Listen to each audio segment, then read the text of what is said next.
Eu já vou para a nossa próxima entrevista com o professor Gilberto Maringoni, professor de Relações Internacionais da Federal do ABC, também está sempre aqui com a gente. Olá, professor, tudo bem com você? Tudo bem, Thalita? Como é que você está? Espero que todo mundo esteja bem, apesar do frio paulistano aqui. Frio paulistano, também estou passando frio aqui, mas tudo bem. Vai ter chuva ainda essa semana também, né? Ô, professor, vamos conversar um pouquinho. Faz tempo que eu não converso com o professor Maringoni, e daí eu quero saber sobre corrida eleitoral, vamos conversar um pouquinho sobre isso, mas queria começar discutindo essa notícia que foi veiculada hoje cedo, então, pela Folha, né, pelo portal UOL também, dizendo que os militares fariam uma apuração paralela. Isso teria sido combinado com o TSE, inclusive. Bom, o TSE veio, por meio de uma nota oficial, desmentir essa informação, dizendo que não há nada em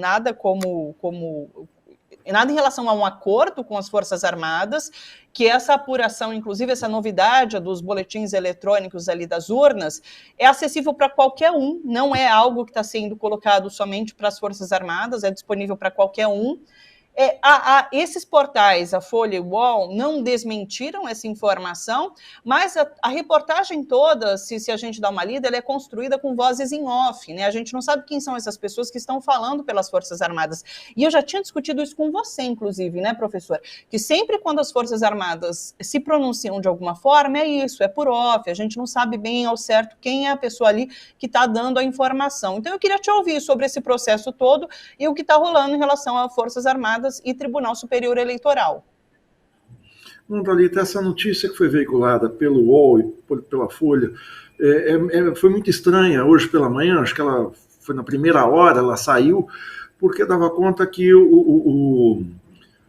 as Forças Armadas iriam fiscalizar, iriam fazer a totalização de 385 urnas como uma amostragem da totalidade das urnas. Era uma amostra estatística que eles iam fazer, pelo que eu entendi, a partir da totalização das regiões eleitorais. Eles iam fazer uma somatória final. É uma coisa curiosa, porque isso não implica entrar no sistema das urnas, mas eles captam e fazem uma soma que pode dar ou não, é muito difícil dar diferenças com a parte final. O que eu estranhei foi o estardalhaço da nota, e como você bem disse, toda com notícias em off.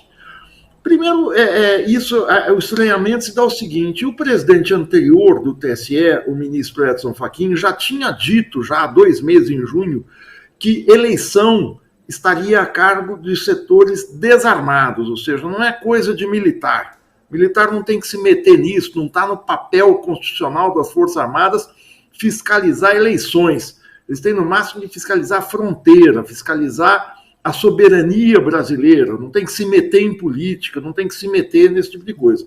Agora, o governo Bolsonaro introduziu uma distorção no papel das Forças Armadas, acentuando o papel antidemocrático que elas tiveram ao longo do século XX, um papel vergonhoso, diga-se de passagem, que foi dar golpe desde a proclamação da República. A proclamação da República foi golpe de servir de gendarme, ou seja, de jagunço de alguns presidentes mais à direita, deram um golpe para derrubar Getúlio Vargas em 1945, tentaram dar um golpe para impedir a posse de Juscelino em 56, deram o golpe de 64 e apoiaram a ditadura de 21 anos e apoiam o governo, o que a gente está vendo aí, o governo de Jair Bolsonaro. Então, essa entrada, de novo, é muito grave.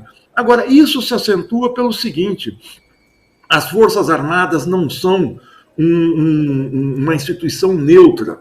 O ministro da Defesa, que é o general Paulo Sérgio, ele é um homem de confiança de Jair Bolsonaro. O fato dele ser ministro o coloca como um ator político ativo na conjuntura.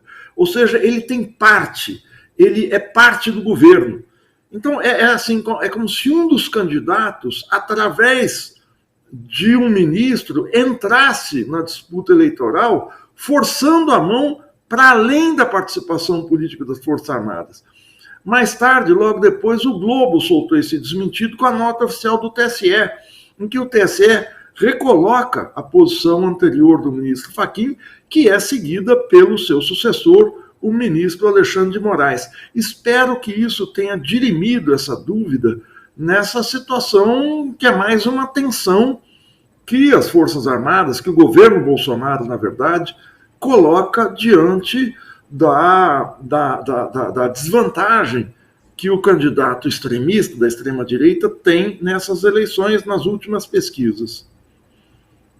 O professor, e aliás, em relação a como as Forças Armadas têm se posicionado, né? Há uma avaliação de que, há um temor, na verdade, de que as forças precisam de pouca coisa para fazer esse questionamento do resultado das eleições, né? E essa notícia, esse possível acordo abre brecha para isso, né? Eu vi muita gente, até hoje, né? A gente fazia um comparativo das eleições brasileiras com o que poderia vir a ser um episódio Capitólio, né? Então, igual ali nos Estados Unidos. As pessoas agora passam a fazer, inclusive, também um comparativo com a situação da Bolívia, quando essas entidades fiscalizadoras, de alguma forma, questionaram ali a vitória de Evo Morales, enfim, e o golpe se deu, né? Então, assim, há esse temor de que as Forças Armadas estejam fazendo barulho e espalhando uma informação como essa para fazer esse questionamento de qualquer forma possível, mesmo que seja de uma forma, como você coloca, como a reportagem traz, né, com as urnas ali fechadas, mas a gente sabe que é preciso de muito pouco para fazer barulho nesse momento. Thalita, você começou essa sua fala, questão, com a seguinte frase: há uma preocupação de como as Forças Armadas estão se posicionando. Nessa frase que você coloca, já está embutido uma constatação sua do perigo que está colocado. Forças Armadas não tem que se posicionar sobre absolutamente nada, mas é nada, nada, nada mesmo. Elas são uma instituição de Estado, elas se posicionam com a posição do Estado brasileiro. Elas não podem tomar uma opinião, ter uma opinião como se fosse um partido político, um grêmio, um clube, um sindicato. Não pode, constitucionalmente não pode. Isso a gente tem que ter muito claro. Você trouxe o exemplo da Bolívia, mas vamos pegar o exemplo do país a que essas Forças Armadas brasileiras são sempre subordinadas, sempre ficam babando um ovo, que são os Estados Unidos. Afinal, as Forças Armadas brasileiras, antes de mais nada, são subordinadas ao Comando Militar Sul dos Estados Unidos. Esse é o verdadeiro senhor deles, esse é para quem eles ajoelham. Nos Estados Unidos, você se lembra, no final do governo Trump, o Trump, antes do 6 de janeiro, quis fazer ali em Washington uma caminhada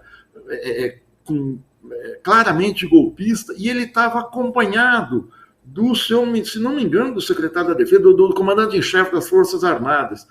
Quando esse comandante percebeu que involuntariamente ele estava servindo de instrumento para o Donald Trump fazer a sua pregação golpista, imediatamente ele recuou, soltou uma nota dizendo que as Forças Armadas não podem tomar posição, que ele repudiava qualquer posição de uso das Forças Armadas indevido na política desse tipo. Essa gente, esses generais brasileiros, os 17 generais do alto comando das Forças Armadas, que são todos bolsonaristas, tinham que olhar para cima em todos os sentidos, tanto olhar para os Estados Unidos como para cima, que é quem eles admiram, e parar com essa história.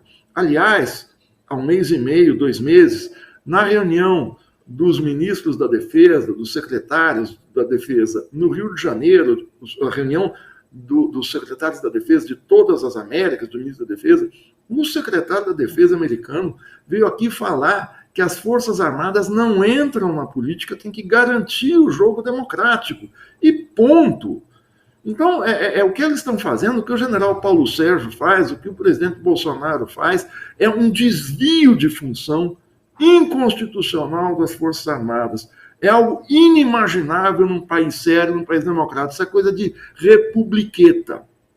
Sobre a Bolívia foi um caso gravíssimo em que as Forças Armadas lá, o que se deu foi o seguinte: elas ficaram aquarteladas juntamente com as forças de segurança oficiais, cruzaram os braços e deixaram as milícias à solta. E as milícias tocaram o terror no país. A gente lembra daquela prefeita, eu não lembro da cidade agora, que foi humilhada, foi arrancada da prefeitura, seu cabelo foi raspado, ela foi pintada toda como um exemplo do que poderia acontecer com quem resistisse ao golpe. Aquele golpe inclusive, as sérias suspeitas de que houve comunicação do governo Bolsonaro com aquele governo fantoche da Janaína Yanez, que era aquela senadora golpista que agora está no lugar que lhe é devido, que é na cadeia. Os golpistas brasileiros têm que ter consciência de que, a depender da situação do ano que vem, de como vai se dar